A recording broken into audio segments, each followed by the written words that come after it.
Hello, everyone, and welcome to another episode of the EFL Fantasy Podcast. My name is Angus, My name is Dan. and it's just the two of us. As quite a few people have seen on Twitter, Jamie has taken the decision to step back from the podcast. I will not sort of give him any needle about it to say this is the second time he has made this move, and he might just be doing it to get people to say nice things about him. But no, obviously he's got quite a lot going on, and it's I know it's not an easy decision for him to make. Obviously, it's a shame for us that he's taken the decision to step back from the podcast. Um, I enjoyed some of the messages. It came across like he was dying, which was that was sort of interesting. But yeah, he will. I'm sure he'll be back on at some point. Not in a permanent capacity, but we'll have him back on. I know everyone loves it, particularly on the sort of non-football Q&As when Jamie's on. So when we do something like that, I'm sure we'll be able to persuade Jamie to come back on to answer things like nonsense food questions. Those them normal Gaffr questions anyway, doesn't he? Yeah, yeah, that's fair. Um, but yeah, we just wanted to cover that off the top, really. We didn't sort of have that much of a clue earlier than everyone else. But it's not like sort of, oh yeah, we're suddenly going to stop talking to Jamie now or whatever. Um, but yeah, so it will primarily be the two of us. We are going to work out what we want to do going forward, conveniently for us. It's an international break now, so that gives us a little opportunity to work that out, after Jamie sort of sprung it on us. But apart from that, Dan, how are you doing? Yeah, I'm all right. Luton lost 1-0 to Man United, so yeah, good time for an international break until about Thursday, and then I'll want the football to get started again. Um, w- Championship, I watched both games, two interesting games, Blackburn, Preston, and Sunderland, Birmingham. So yeah, I got my Yeah, championship fix this weekend. yeah, I'm disappointed because of travelling to the Arsenal game. I didn't get to watch a lot of the Sunderland Birmingham game, which sounded like it was quite an entertaining game. So yeah, that was a little bit of a disappointment for me. Um, but I did enjoy the Blackburn Preston game on Friday night. So yeah, so just to clarify for people again, what we're going to do, we are going to talk about how we did this week. We're going to give you the sort of key team news from the weekend. We're going to go through sort of a couple of key points. It'll probably be a bit lighter this one, obviously with it being the international break. And then we will go over your questions. So in terms of this week, I'll kick us off. I got 76 minus 4, which was actually a small green arrow, which in a week where quite a few people were playing Follow the Leader in particular, I was very happy with a green arrow, particularly because the player that I decided to take a minus 4 to bring in was Perry and G, who did not show up. It's even better when my debate was buying Perry and G or Jaden Philogene. Jaden Philogene gets an 11 pointer and Perry and G doesn't show up. But yeah, so apart from that, I got Rutter back, who got 5 points. I had an O'Leary in goal, got 8. Collins from Cardiff got me 7. I finally started him, which was nice. Walker Peters 6, Davis 3, Captain Summerville, which was 22. Sarah 2. He was the one who came in off the bench actually for NG. Dewsbury Hall 4, Clark vice captain for 7. Rutter obviously 5, Broadhead 2, and Chaplin 10. So yeah, a small green arrow. I'm still way away from sort of contention. I'm down in 584th, and my season of entertaining people continues. But a decent week there. I was pretty pleased, particularly to see a green arrow after not having really been able to get to follow the leader this week. Um, Dan, how did your week go? Yeah, not a good week for me. I got 60 -4. So quite a big red arrow. I'm down to 134th. Um, my transfers were I brought Rutter in for Armstrong, so that didn't really work. And I brought in Hume for Rankin Costello. My defence is a mess. I say that Kai sitting third on my bench with an 8. I picked the wrong goalie. I picked Johansson. He conceded 5. Dieng would have got a 7-pointer. Um, Manning came off the bench because De Silva decided not to show up. We decided to play Jake Bidwell. Um, Davis with a 3, Summerville captain 22, Isaiah Jones 2, Dewsbury Hill 4, Clark 5, vice captain Rutter 7, Broadhead 2, and Chaplin 10. So basically, all the sort of template picks, everyone has them, and my defense is atrocious, and lost out to you there, Angus. Yeah, it's all about Jamilu Collins. Half the people I've said I have him have been like, "Who's that?" Which is particularly sort of that's when it's really fun. Would have been even better if I'd had the double up, but you know, with Norwich scoring 3 goals, maybe it wouldn't have been. Um, the pod team, we won in Thursday Night Wars this week. It wasn't the best. Follow the leader for the pod team. We debated a lot of options for follow the leader. That's why Jamie left, Yeah, I think, to be honest. yeah. He couldn't It keep up, bless him. Yeah, it was. We got 90 -4, which obviously wasn't great, but it was enough to win the week. Which in this format, as long as we get the points for winning the week, that's the main thing. We had the captaincy on Leeds, captaincy on Summerville. We also had Piero and Rutter. So that was 55 points combined from them, which obviously was a big part of it. Vice captaincy on Sunderland. We had Clark, the vice captain, with Hume and Roberts, which was not great. That was 15 combined from them. I have to admit, I was celebrating quite a bit when I was on the train when I realised how badly it was going for the Sunderland players for other people's follow the leaders, and because I would have played it. So the fact that it wouldn't have been good was quite satisfying for me. Um, and the emergency, we went with Ipswich. So we had Davis 4 and Broadhead 3. We did have Brandon Williams in there, but he didn't play again. So but we got the win. We also had Walker Peters 6, Rushworth 3, Dewsbury Hall 4. Can't even remember who we benched now. Do we have Morrison still? Yeah, it's who came in for Williams. I want to say it was Walker Peters we benched. Was it Dewsbury Remember? Hall? It was probably Walker Peters because I can't imagine we benched Yeah. Dewsbury Hall.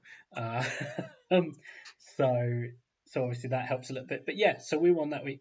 The pod team's up to 185th. So it'd be better than my team.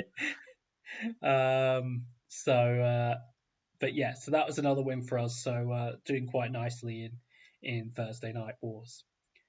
So yeah, so that's sort of how we did this week. So next thing up is the team news. So Dan, give us the key points there. Yeah, so we'll start off with Blackburn. Rankin Costello and Pickering were out injured. I think Rankin Costello's long term. So they had Travis right back, Britton left back, and they brought in Sigurdsson as well to play right wing. For Preston, Keane was in for Frokjær Jensen. So they went 2 up front. And Best, the youngster, is now playing left centre back with Miller left wing back. For Sunderland, they had no Sirkin, O'Nine, or Ballard, so they're quite stretched at the back. Watford, Andrews was right back, and Ragovic was striker. Rotherham rotated after their midweek game against Ipswich. Players like Cafu and Fred Onyedinma were on the bench. Hugill started with Nombe up front. Southampton, Holgate started. I think Bednarek was suspended. And big news, Stewart's back on the bench and he did come on to get a few minutes. Millwall with their new manager. All the sort of apps seem to think they played 4-4-2. My guessing it's quite a flexible one. Um, Longman was in for McNamara, so he kept a lot of it pretty similar to what the assistant had been doing since Rout had gone. QPR, Kai was in at right back, and Chair was suspended. That's how off the radar. I didn't even know Chair was suspended for this game. Um, Bristol City, obviously another new manager. They were 4-2-3-1. The front four was Sykes, Vyman, Mohammadi, and Conway was up front. Bell and Cornick were on the bench. Leicester, McAteer starts over Fatawa. Ipswich, Wolfenden, Taylor, Broadhead, Hutchinson all started. Hull, Philogene returned to the lineup. Coventry, they're still trying to find a formation that works. That they decided we're going to play all three strikers this week. So Wright, Godin, and Sims all started. They played four at the back. As I mentioned, the Silva was benched. Cardiff, NG not in the squad, and Norwich, Stacey, Giannoulis, Hernandez were all benched. Pacheco decided to be picked at left back, Fisher at right back, um, and Hashnak was on the wing. So yeah, that's the team news. I don't know if he was trying to get sacked at that point, and it somehow worked, but Yeah, it was interesting, particularly. I mean, obviously, everyone sort of reacted. An increasing number of people have gotten G. Quite a few people got him in for ranking Costello. Seeing that, oh where no, particularly after the manager had said, "Oh yeah, it's fine. The only people injured are Ramsey and O'Dowda," and then you see the lineup, and it's like, "Oh yeah," and G misses out with a minor injury. It's just like, "Oh great." Um, but yeah, the Norwich one in particular did stand out when you see that lineup of like, oh, what have we got here? But I guess it did work out for them. Um, but yeah, so some interesting things there. Obviously, you know, in some ways with some of these new managers, it's a little bit of a shame that you then immediately go into an international break where it would have been nice to see a bit more. But I guess it gives them an extra opportunity to work with the squads that they've got to well, I mean, from our point of view, I guess potentially open up more options for us. yeah, So yeah, so in terms of just takeaways from the game week, it was partially spurred on by a couple of these games. I wanted to kick us off by talking about, I think, some of these strikers that are going a little bit under the radar. We've talked about some of these sort of the main ones and a couple of the other options in terms of your Leeds forwards, Adam Armstrong, the Ipswich guys, the Plymouth guys. Um, we talked that's basically it. a little bit about sort of Stansfield, for example. But there were just a few that I thought when I was sort of following the games along and everything, where I was like, oh yeah, we haven't really talked much about them, and it it's guys who could open it up a little bit. Um, One of them I wanted to talk about because I do think he looks very interesting. I'd like to see him sort of, or I'm glad he's playing a little bit more regularly. Is Osmajic at Preston? I know he didn't return on Friday night, but he gives them. I mean, I think he suits what we typically think of Preston. He's a big lad up front, but he's got decent ability with the ball as well. I think that's the key with him. But I do think he's a very decent option. I think he's got 3 goals and 2 assists, which is not terrible at this point in time, particularly adjusting to sort of a new league and a new country and everything. And he's someone I've been quite impressed with, the bits and pieces I've seen of Preston. And so I just think he's one that potentially could tick along a little bit and could become an option down the line. People have sort of looked at, I mean, I have looked at Will Keane before. And so I do think maybe as Majic at 6.1 at the moment could become an option and is another one to keep an eye on.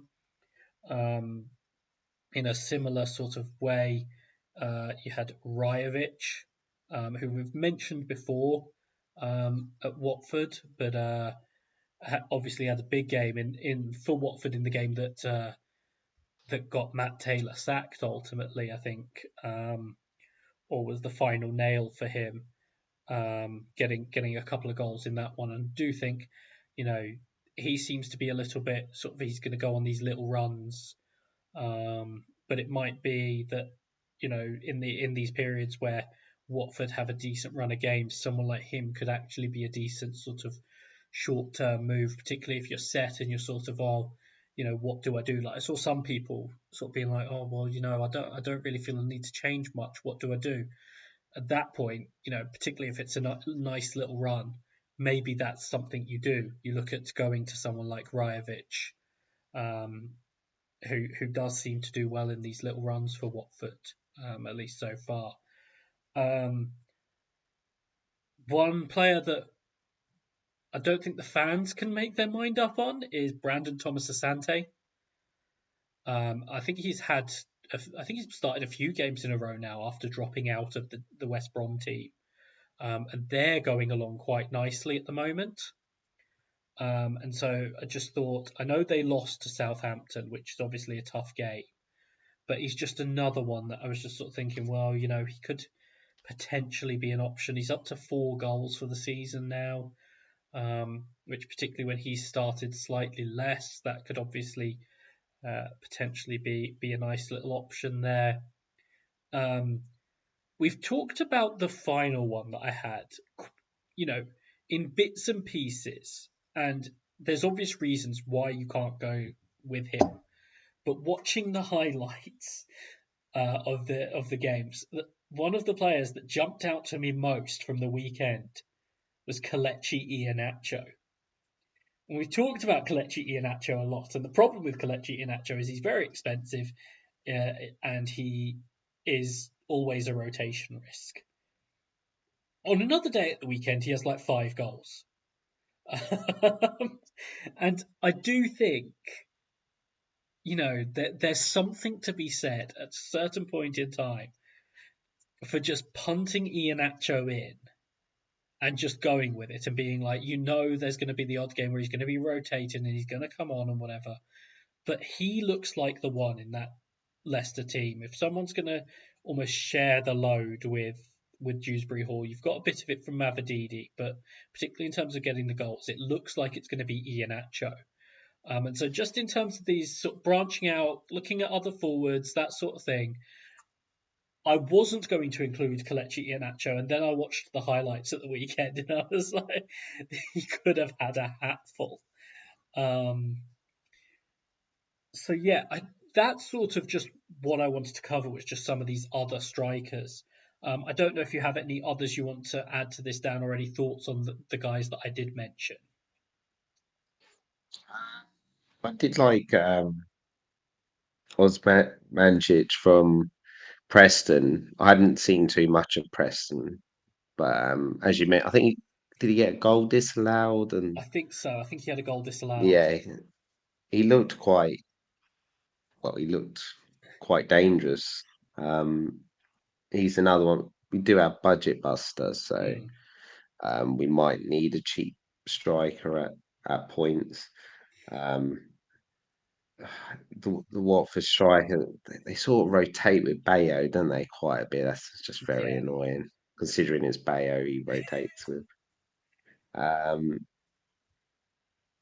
Inacho, it's similar to Newcastle and FPL. You need one of them probably to get injured, and I know that sounds really bad. But what is interesting is when the African Cup of Yeah, Nations, does Inacho go yeah, yeah. He'll go. with for Nigeria? Yeah, yeah, he'll go. Then you might have to get Yeah. Vardy in then. Yes. I mean, one of my first thoughts was, yeah, Jamie Vardy immediately. It's sort of all these attacking rotations with Leicester because Fatawu will likely go as well. So Yeah, all this sort of rotation we worry about with Leicester, it will suddenly become very clear while that's being played.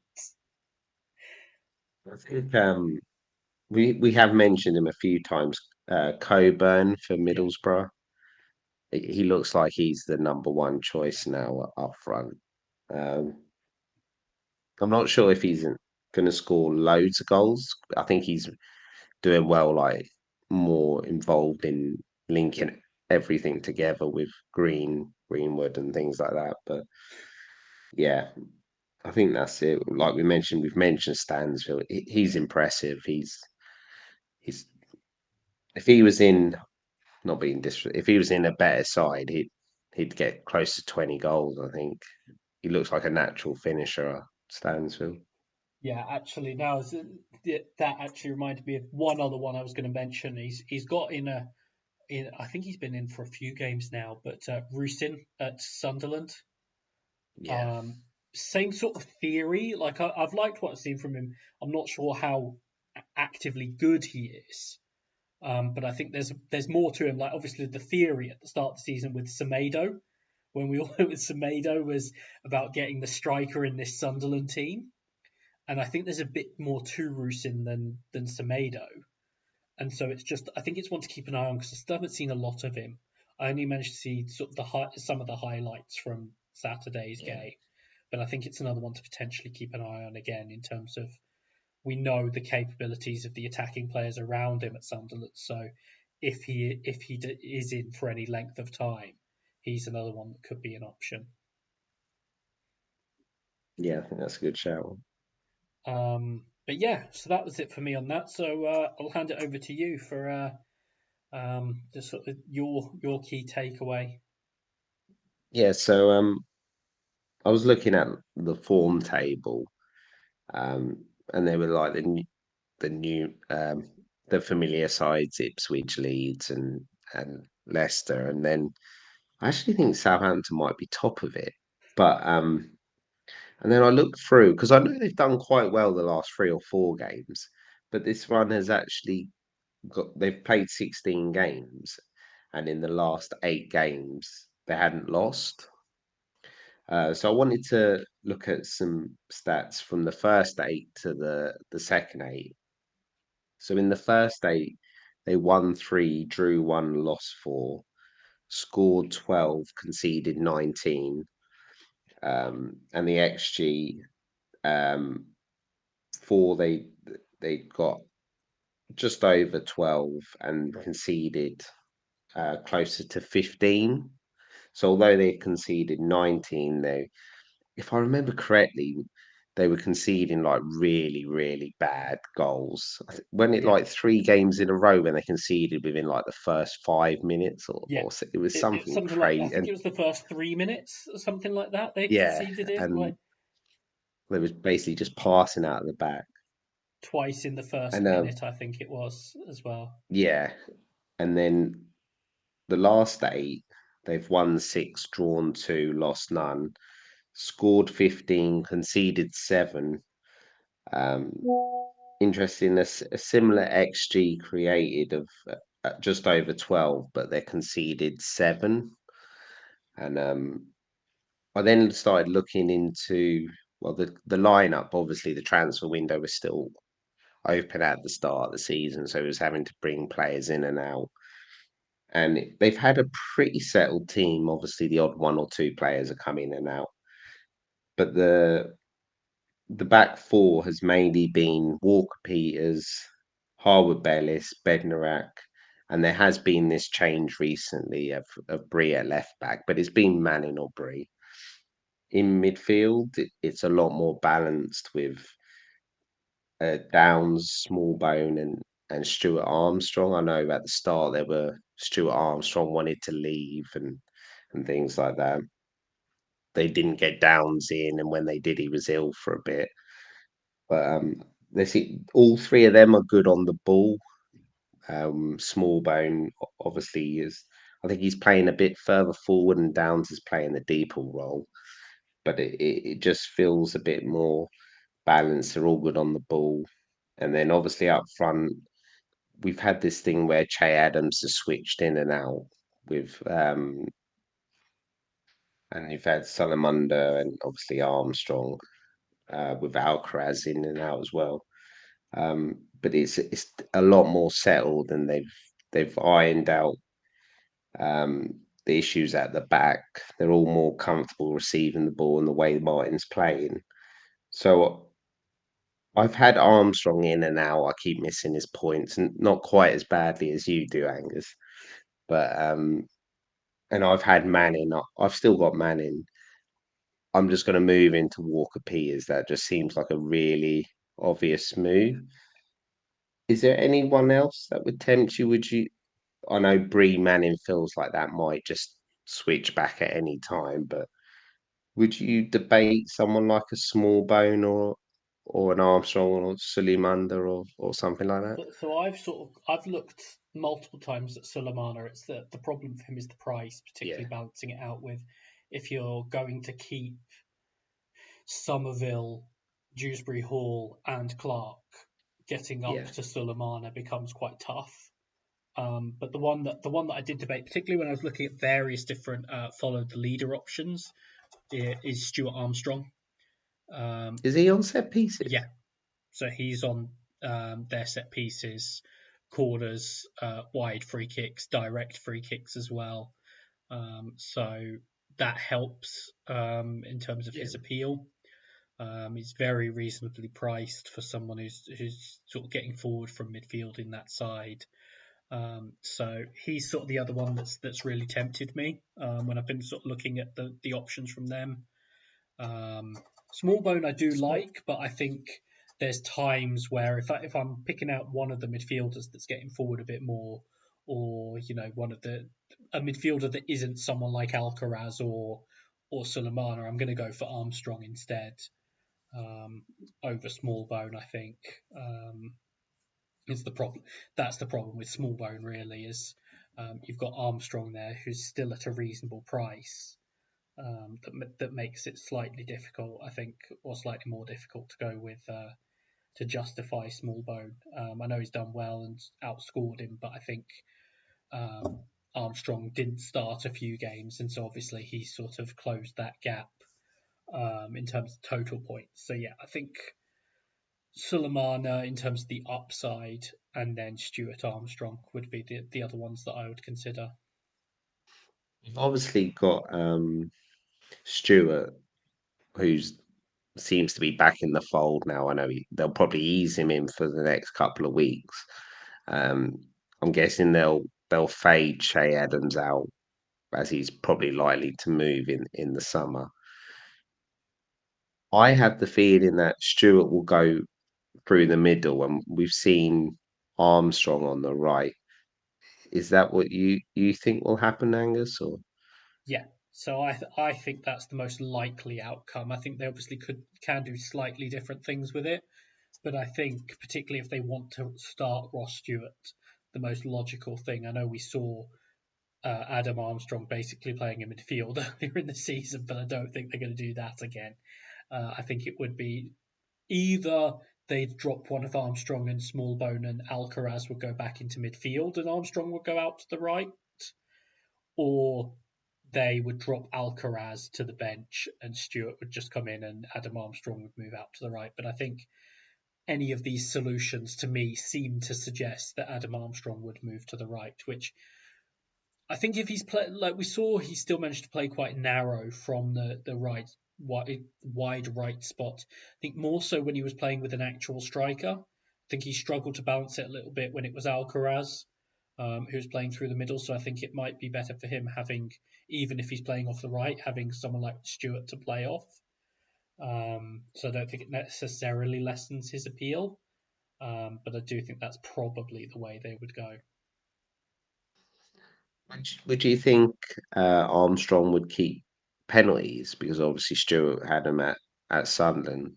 I think so. I think if for no other reason than Adam Armstrong as captain will pull rank. Yeah, he's captain, isn't he?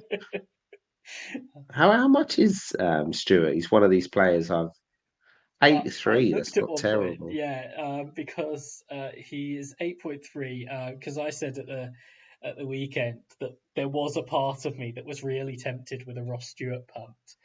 Um, I wasn't actually going to do it, but because I thought like Martin had said he would come off the bench, and so part of me was like, oh yeah, get him in. It'd be great if he scored. And then I was like, I'm not actually going to buy him. Like that's just silly. But yeah, I think it's an interesting price because if he gets into that team, that's a nice price to get someone Yeah. playing up front for Southampton. You have Walker Peters. Yeah. I've got Manning. Like I said, I've got to get rid of him.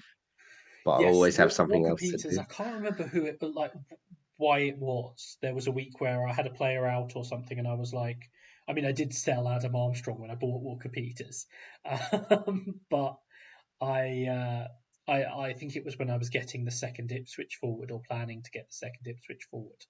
Um, oh no, it was when I got Hugill in, but it was all part of the plan towards the double.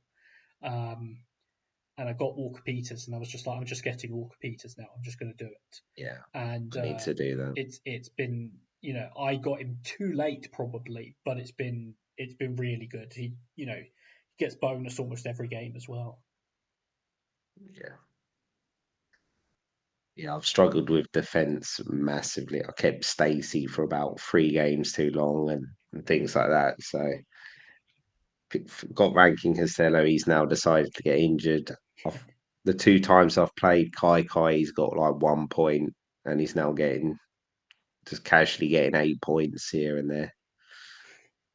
Yeah, I have to say, if as long as Perry and G is fine, I'm actually in the unusual position compared to a lot of people where I'm quite happy with the defensive players I've got. For the first time in a long time, which that means that Perry and G will be out for like a month. But yeah, no, I do think Southampton are quite an interesting one, and we sort of talked about it. I mean, I've sort of joked recently about the people who were, wanting Ross and Martin sacked about a month ago or whatever. But It feels to me like that it's now the top 4 teams are clear. I don't know if that's how you're starting to feel, Angus. yeah, I think there's probably still a little bit of room for one or two teams to join them, but it's gonna have to, it's gonna have to be a real push. There's only sort of two or three that I see as really capable of making a move to join them. I mean, we've just seen, for example, Middlesbrough put together a run of winning six in a row. They're the sort of team. Sunderland are another one, and I do think I'd throw West Brom in there, but I think they're the only Yeah, I was ones going for to say. me that are capable of putting that sort of run together. Like I do think some of these teams like Hull, Blackburn are decent sides, but I think that the run that's required to like for a team to catch those, I think those are the only three teams probably for me that could make a run to Yeah, join that group. I like I've mentioned to you. Um, I was quite interested to see Blackburn again after the Norwich game. So I wasn't sure whether Blackburn were good or Norwich were that bad. Um, but yeah, going forward, Blackburn looks so good. If they sign a striker, that they could realistically put themselves in the hat for this top 6, I think.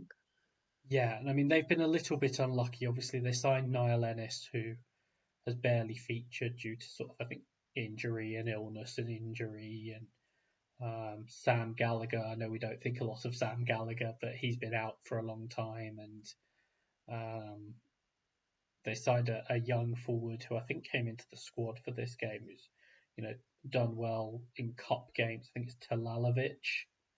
Yeah, And so maybe he gets a little bit more game time, but I think they've already identified it as the one area that they're going to look to potentially bring someone in January, because watching them, I do think a lot of the rest of that lineup, you look at it and it's like, yeah, no issues, very like. good. But yeah, I think as good a job as Dolan has done and Smodix has done, I think having a striker at the top of that would make a big difference. Um, but yeah, so that's obviously Southampton with a couple of little detours there. Sorry, Um, that was me. I got a no, bit no, excited about the championship football. it's interesting with some of this stuff, and I do think it gives some good context. Um, so I just wanted to round off our key points. It's obviously a bit lighter with the international break, because it's an ongoing sort of calculation for people, particularly with things like follow the leader at the moment, is a little bit on the bookings situation. As you said, there's been some that have been catching people out, particularly from uh, players or teams that people haven't been paying attention to, like Chair being on 5. We obviously had the unique situation with Sunderland this weekend of O'Nien and Ballard both picking their fifth booking up in the same game. So that obviously that changed back for them, which was interesting because we were sort of like, oh, Hume will play centre back and Huggins and Sirkin will play full back, but who's going to be the full backs? Sort of when they're all fit, and then Sirkin managed to get injured again before the game even started. But yeah, so in terms of the four yellows, in terms of some relevant players, um, Fatawu is on four yellows. If anyone's sort of looking at him, he's someone who likes to go into a challenge, which for someone who plays like that, he is all action all the time. Brad Potts is on four yellows. I know there are some people still with him. Pring from Bristol City, I think I've seen a few with him. He's on four yellows. The big one that we talked about the weekend, Crescencio Summerville, is on four yellows, which I know will play on the mind of people who are planning to follow the leader. Particularly when we don't know, obviously, with Farker's previous comments of whether Summerville is capable of playing 3 games in a week yet, and he's sitting on 4 yellows. It creates a nice little sort of debate for people. If he's not fit to play 3 games a week, It's could he get that fifth yellow? Yeah, I mean, I think for a lot of people it would be sort of like, oh yeah, he gets the yellow in the game after the break, misses the midweek, plays the game after. um, but we'll see on that. I think Isaiah Jones is one of 4 yellows. That's 2 players I got. Yeah, same. Dwayne Holmes, I know I had seen a little bit of Dwayne Holmes around 4 yellows. Jamilu Collins, I think that's just me, but he's on 4 yellows. Jay Stansfield is on 4 yellows. I think he's been on 4 yellows for a little while now. He like raced to 4 yellows, and I don't think he's got booked again since. Rankin Costello's obviously going to be out for a while, but he was sitting there on 4 yellows. I think we did talk about that. John Rowe is on 4 yellows. Um, the other big one, Kieran Dewsbury Hall, is on 4 yellows. Which I'm just imagining people planning follow the leader with Leicester and Leeds, with Somerville and Dewsbury Hall on 4 yellows. Did I know he's not fantasy related? Thought I heard somewhere that Winks picked up his fifth. Is that correct? I believe I so. might. I think he just served his Yeah, suspension, I want to say, but I might be wrong on that. Um, so he's definitely got 5. I know that. yeah. Um, I think he might next game he's out, which will be interesting to see what they do because he's. I think he's played near enough every minute. yeah, so I think he was one of the only outfield players that have played basically every minute for them. Yeah, it was the 5th yellow because there was a lot of talk about they had a couple. um, uh, One that I think they're not of interest at the moment, but I do think he's potentially of interest at some point, and we've talked about it. If Sheffield Wednesday do improve, Josh Windass is on 4 yellows. I'm just going to say that and move on. Liam Delap is on 4 yellows, which I do think is of more relevance to people. Um, Ricardo Pereira is on 4 yellows. Yeah. Oh my word. A lot of people. Yeah, It's quite a lot of key players actually. it keeps going. Sammy Smodics is on 4 yellows. Imagine if you've got three or four, or you might have three or four at a time here. This could be incredible. I have seen a little bit of it in ownership here. Sorba Thomas is on 4 yellows. Yep. I've Or seen a few Jamie had people with Sorba him. Thomason. I saw someone own him, so I'm just going to say it. Wesley Hoot at Watford is on 4 yellows. Um, Wes Burns, who is back in the mix for Ipswich now, is also on 4 yellows. Which, when you think about the time he's missed, the fact he managed to be Just on about a four month, yellows hasn't he? before the injury is quite impressive. And the other one that I was going to mention, Will Smallbone, who we just talked about, is on 4 yellows as well. Carl McFadzean obviously missed the game after. He did miss the game in the end, didn't he? I've Yeah, just I saved think so. that It in must be the. illness, is it? No, his mum died. Oh, I think she'd had a longer term illness and passed away. And the assumption had been he wasn't going to play, but it wasn't certain.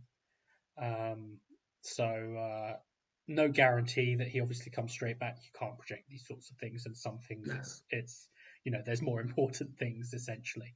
But he is another one on 4 yellows, and yeah, there's a few more around if you're really on them. Some of these players like Seri at Hull and Rathbone at Rotherham, where I doubt anyone is on these players, but they're also on 4 yellows.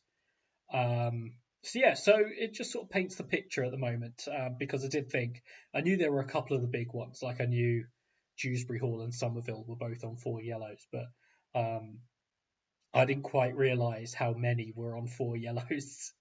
That'd be carnage, Angus. Or you think some people will probably have like a midfield that includes like Somerville, Audix. Dewsbury Hall, Smodix, Rowe, and you could lose all of them at the same time. And you know what's happening, don't you? If you have, they get booked in coming back. I think it's then midweek, Yeah, so it might be you have a few suspended. You have rotation yeah. as well. Oh my word, it could be a So nightmare. it's something that obviously I wanted to bring up because we're in the midst of it. I think it's after the 19th game is when it resets to 10. So there's obviously still a few games to go. Um, but it's worth bearing in mind with these players. It's also worth bearing in mind that you have to get till after the 19th game, and once they get to that, it does reset to 10. But yeah, so there's a few there. Also, shout out to Yannick Vestergaard, who's already on 8 yellows. Uh, My guess was Ben Pearson, but Ben Pearson is on 7, along with Sam Morsey. Uh, slacking. They're slacking. I think Ben Pearson's only on 7 because he missed a couple of games. um, but yeah, so they're obviously well on their way to a second suspension. But yeah, so I just wanted to sort of give that clarity, obviously, to people on potential carnage coming up. So that's sort of our sort of obviously key points, I guess, at this point in time. Um, Anything else from the game week that you wanted to cover, Dan? Um, as you mentioned, probably Rotherham. Taylor's been sacked today. Um, I know you think maybe he should have been given a bit longer. I'm on the fence. I can see why they have made the move. Um, I think yeah, it'd be interesting to see who they get. I think Wilder's the favourite, but I'm not sure about that. Yeah, I mean, they've had a little bit of a mixed run, but you'd seen some signs of encouragement. Um, they'd sort of, I think they beat Coventry. They then lost to Sheffield Wednesday, which wasn't great. They had a couple of draws against QPR and Ipswich. Then obviously the big loss at the weekend. But I think there've been some signs of encouragement, which is where I was sort of like, particularly with the extensive injury list they've had for a while, Yeah.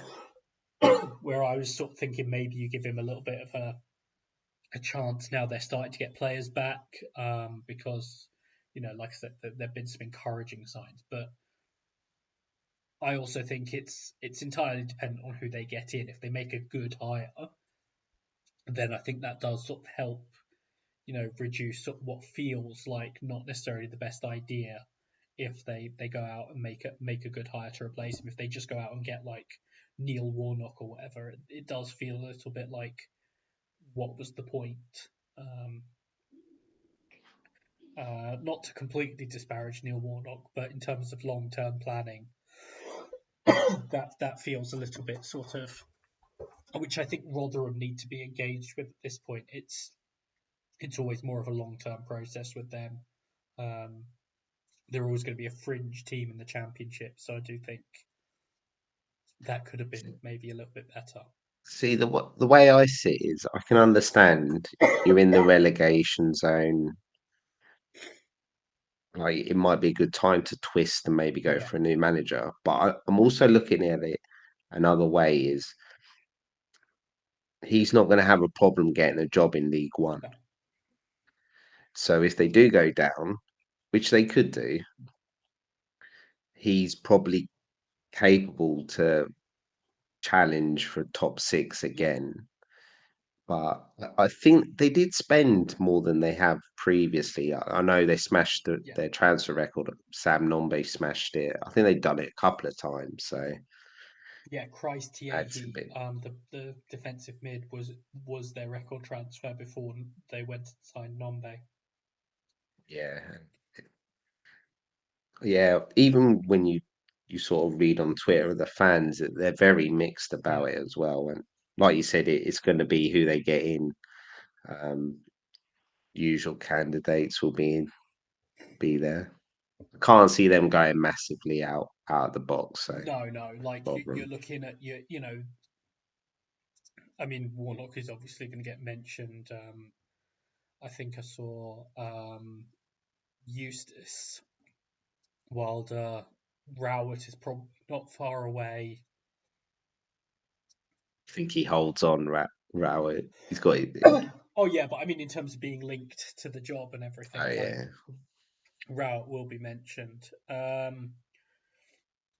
Yeah, I mean, I think they're sort of, obviously not necessarily Gaffr relevant, and we're still going to be targeting them just because they are one of the weaker teams. But remains to be Well, seen you have who. Sean Morrison.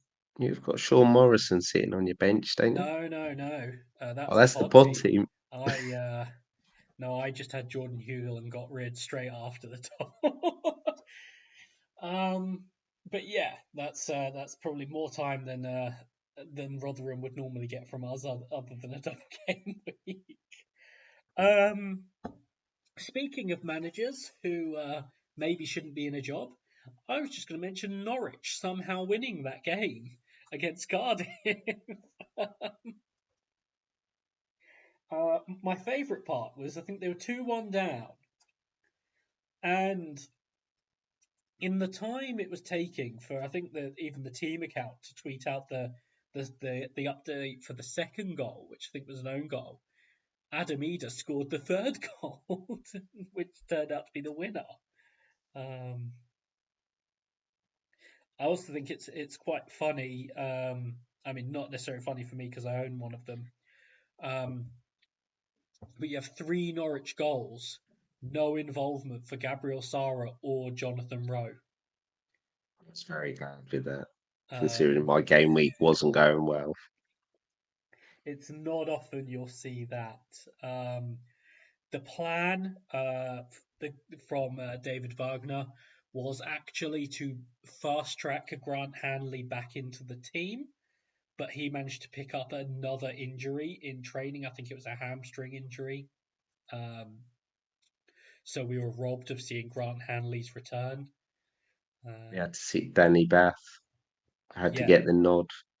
Um, Obviously, we thought with Stuart Webber going, that was going to be the end of the line for David Wagner. It now sounds like David Wagner's, got the job to keep, which I still find a little bit strange, but I guess it's the way they're going to go. But yeah, a frustrating one for Cardiff, a big result for Norwich at this point.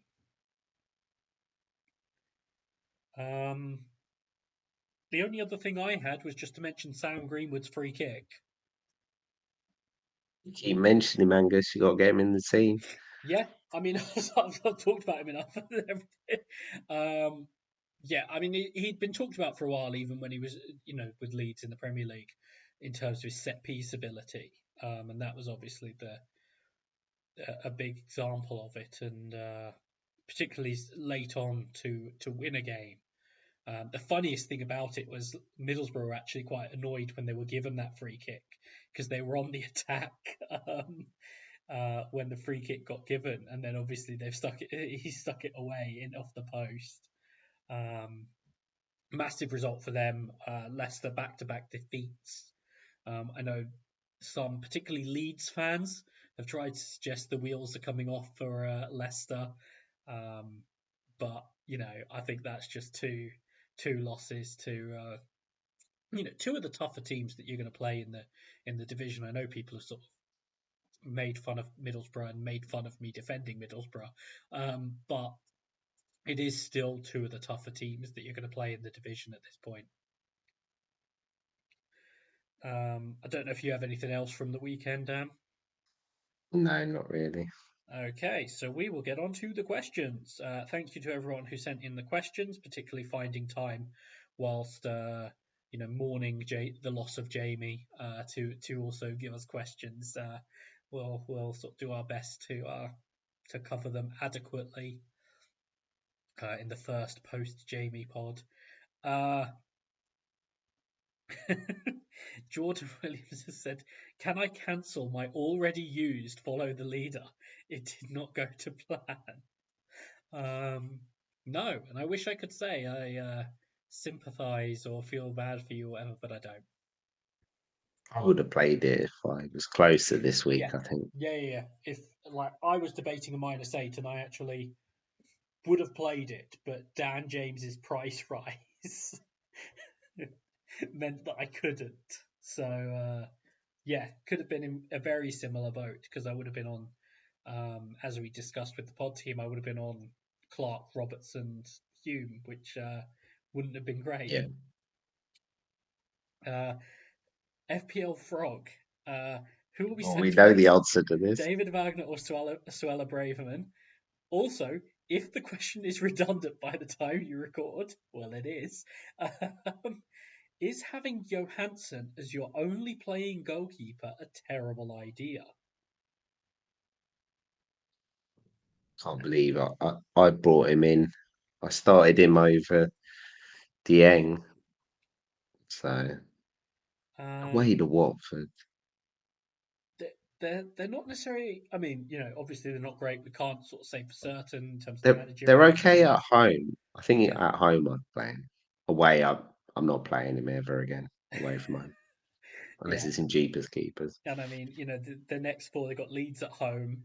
They then play Hull and Birmingham away, Swansea at home, West Brom at home, Plymouth away. Particularly, I'm looking, and certainly by 22, if you still have him by 22 as your only playing goalkeeper, they go to Plymouth. We know Plymouth score goals at home. I was looking it up earlier. They average 2.5 goals per game at home. Um, they then go to Leicester, host Middlesbrough, host Sunderland, go to Blackburn. They Like, could concede about 15, 20 goals in that one. yeah. So certainly, if you haven't addressed it by game week 22, you're going to want to address it then. In terms of him being your only playing keeper. John Jaco with a great collection of questions, one of which Dan will have no interest in. Uh, so he said, "What couldn't you live without? Bread or coffee?" Bread. I don't drink coffee. I reckon there's enough sort of like, particularly if you want something to perk you up or just want caffeine or whatever, there's enough things you can have without having coffee. Um, Yeah. Bread, obviously, there's in terms of there's so many types of bread where it's like, oh yeah, if you want a sandwich, if you're not having bread, what are you going to have instead? Like, I have so much bread. so I think I'm going to have to say coffee. I mean, I drink a lot of coffee, but I find that harder to I find that easier to think of potential replacements than bread. County cricket or ODIs? Dan won't I have don't even any know the opinion on difference. this. Um, I would rather live without ODIs. Um, so I'll give that. And socks or boxers?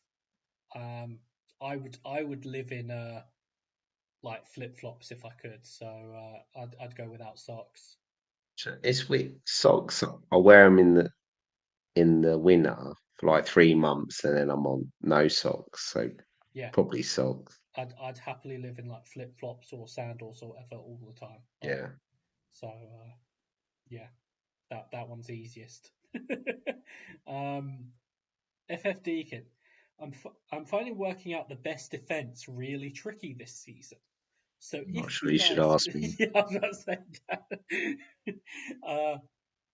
So if you guys were on overhaul today, not that he is, but just, who would be your five defenders? So two Davis and Walker Peters, Yeah, like a no-brainer. Um, I think NG. I know everyone got burnt by him, but I would have NG. yeah. I think. Um, I still like Trey Hume. He ticks over very nicely, and he'll play every game. He was supposed to get um, an assist the other day as well. It just took about three deflections, yeah. and Um, After that, it's a little bit difficult. Ideally, you'd like someone a bit cheaper. Um, I'd maybe just stick someone like Kakai in there. no, don't do that, Angus. Don't do that. He tricks you into Actually, thinking you no. can play him. I'm just gonna go with Collins. He keeps getting It's fair, points. yeah. Like You're having your triple Cardiff anyway for your follow the yeah. leader. For people who doubt this, I will have followed the leader on Cardiff. Um, Whether I actually do it on triple defense, we'll see. I might go with an attacker, but I will play follow the leader on Cardiff. Have we um, named five? I think we did. yeah, close enough. Um, David George has asked, why did Clark not get an assist for the third Sunderland goal when it was his cross that was turned in by Alchiche? I wasn't watching, and I can't remember it on the highlights, so I can't tell you why he didn't get an assist. Did the keeper get a touch on it or something? No, no, no. The defender touches it, Right. but it's one of those where it was probably going.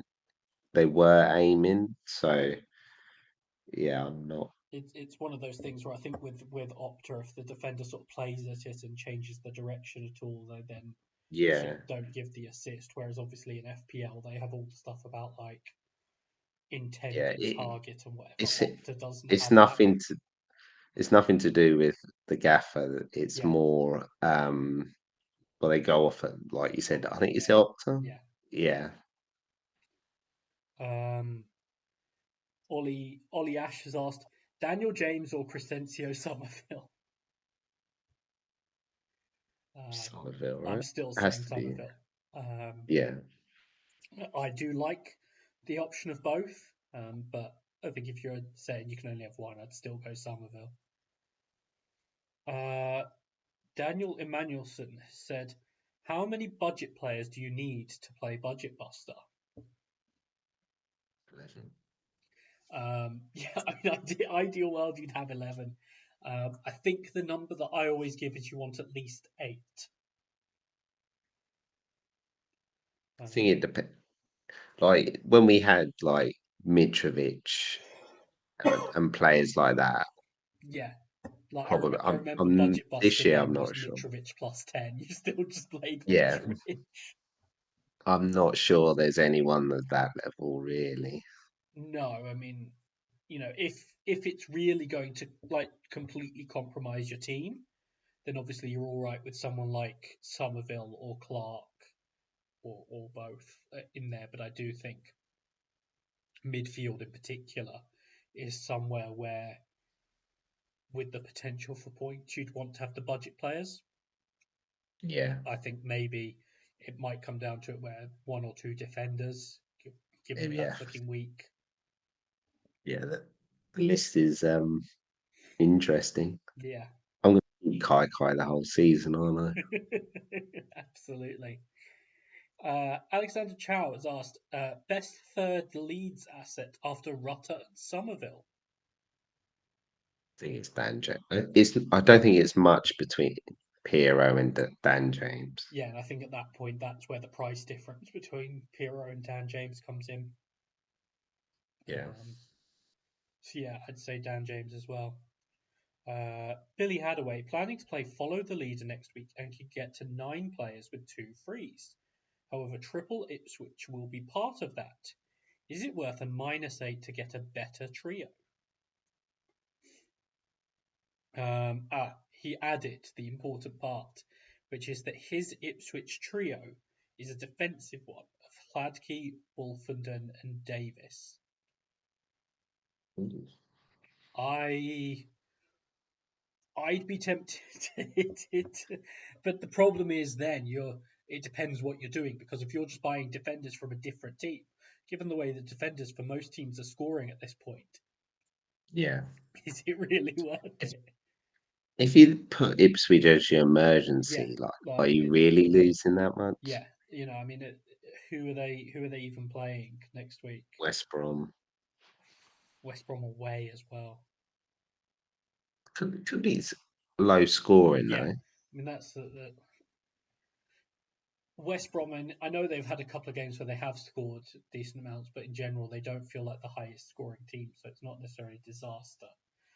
But it would depend exactly what you would do, because if you're just taking a -8 to get other defenders in to play emergency on them, where you're only getting 1.5 anyway, like the -8, they have to score like 12 points on it just to cover the hit or whatever. So it's just like, or well, they have to score 8 points, but it's just like in terms of the how easy it is to make it worthwhile feels a little bit sort of ropey. PL Calypso. I still maintain, based on this question, this is Danny McDonald's burner. Um, I'm playing Follow the Leader with Hull. Currently on Philogene is not my lover, and Delap. Who is the best third? Cheers, lads. Um, I did actually get a response on this from Danny, who said, along with that, you are probably looking at a defensive option, which he said he would go with Greaves. But he also said that Not, Tufan is looking better at the moment after having been out. not sure I've seen Hull play all season, apart from like highlights. Yeah, I mean, Can't remember him being on TV. based on last season and my picks and everything, there's only one player I'm going to recommend here, and that's Scott Twine. Um, Right, he loves a shot. Has he scored yet? I don't think so. um, so yeah, so that was actually our final question. But yeah, so Danny reckons Greaves is the main one, and Tufan, and then Tufan. I'd also throw Scott Twine in there for good measure. Um, so that's everything. Thank you to those of you who have asked us sort of questions.